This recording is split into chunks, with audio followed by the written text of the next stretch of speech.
Good. As you mentioned, I'm from SINTEF Ocean, working in the Department of Aquaculture, and my work is primarily based around connecting real-time data with simulation and computer models. So from that perspective, I have a background in computer science, so that's the kind of questions I'm mostly adapted to answer here today. We have some excellent partners in this project who are working on the modeling parts, but if there's questions relating to the specifics of the models, I might have to forward your questions to all the partners later. SINTEF Ocean has been a partner of the AquaXL for all the AquaXLs, and in this project, AquaXL 2020, we've been working together with the Hellenic Center for Marine Research in Greece, Wageningen University and Wageningen Research in the Netherlands, the Norwegian University of Science and Technology, and the University of South Bohemia, primarily for developing these models that I'm going to talk about today. So this knowledge output that I'm going to talk about, the virtual laboratory, it started as a pure research initiative with the focus on research partners. That's not to say that it's not without relevance to the industry that we've started thinking about now. What can it be used for now that we have come a bit further in the project? So what if you could raise 200,000 fish with a new diet in a matter of minutes? Change the diet and raise them again, or design a system for raising these fish with new equipment that you've never tried before without actually ordering any equipment. These are the kind of things that this system will probably be able to do in the future. But it started off as a need for virtual experiments within AquaXL, and our main perspectives there were the ethical perspectives, and don't submit fish to too much experiments. If we can do some simulations beforehand, then we can reduce the number of fish needed for experiments. And that also relates to the time and cost perspective, since doing experiments with fish can be time consuming and costly. And in order to solve this, we had to look at the integration of some very complex systems, both related to technology, but also relating to biology, and how do you combine these two?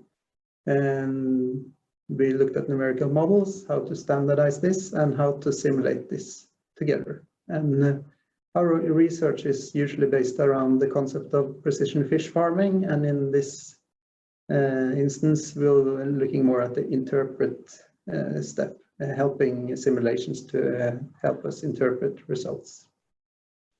So the solution we came up with, you can check it out yourself. The web address is here. It's a prototype web interface. It should handle the load of the participants today, but if it goes down, I might have to reboot it afterwards.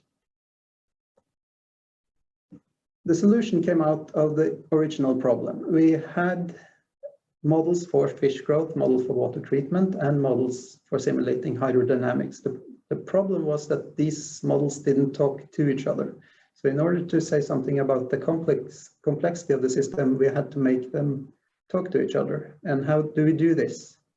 Well, it turned out it wasn't necessary to reinvent the wheel, since the wheel had already been invented by some guys that should be experts in wheels. The car industry had a similar problem that we had 13 years ago, and that resulted in the standard called the functional mockup interface, which version 1 was released about 10 years ago. And we've been adapting this standard to work within the aquaculture domain in order to exchange information between our models, so that the fish growth can influence how much the oxygen is used in the water, and the water treatment model can take that into account, for example.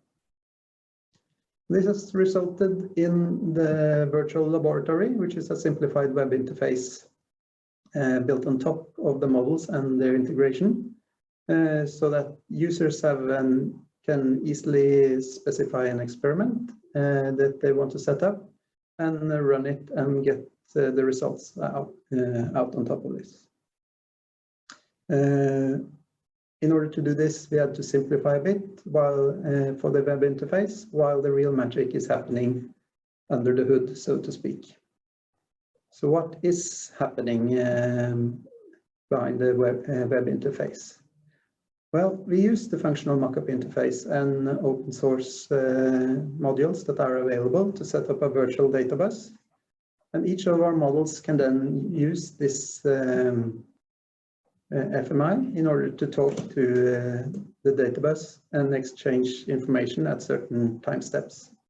And this allows each of our partners to implement their models in their preferred modeling system.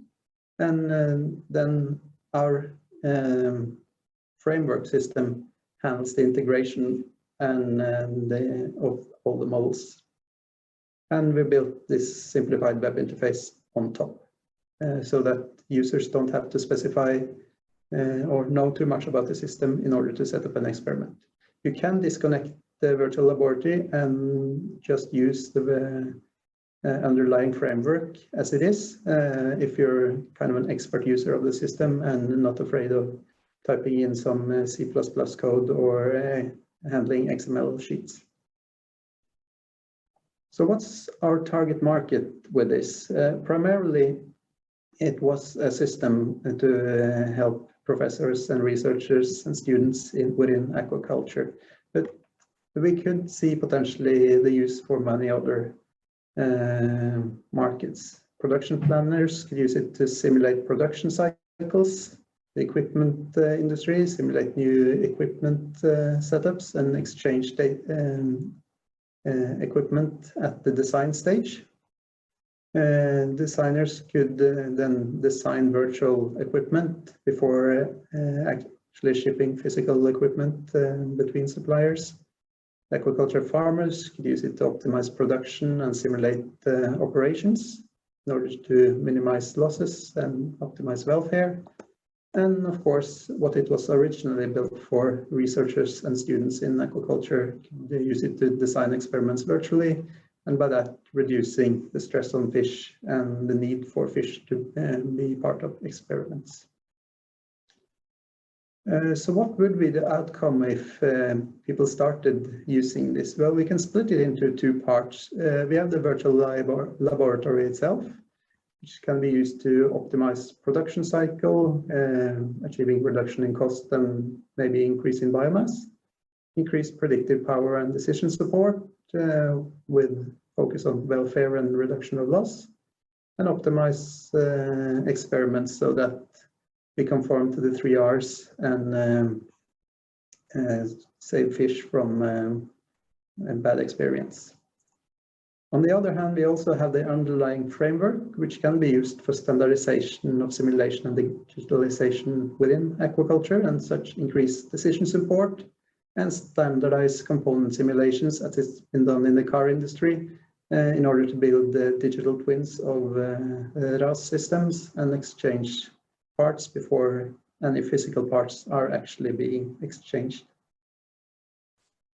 For the current status, we're currently at technology level 7, since we have a working prototype. That doesn't mean there's not more work to be done. We still need to validate more of the models and extend some of them.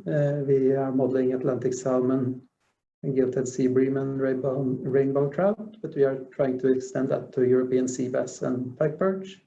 We are adding more on CO2 modeling and behavioral modeling.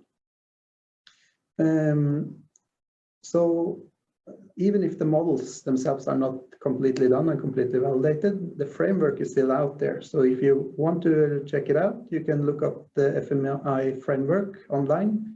It's free to use, and it can be implemented in a lot of simulation softwares as it is. And of course, here's the link to our virtual lab if you want to test out the simplified version yourself. That's it for me. My contact information is here, and if there's any questions, I'll be happy to answer them either here or in the chat later.